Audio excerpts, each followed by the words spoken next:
or more time po to prepare our comments and official position paper. May mga ilan lang po kami gusto idagdag kasi po halimbawa yung provisions on child labor.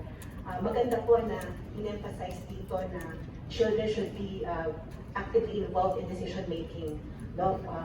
Do sa mga issues regarding their own situations.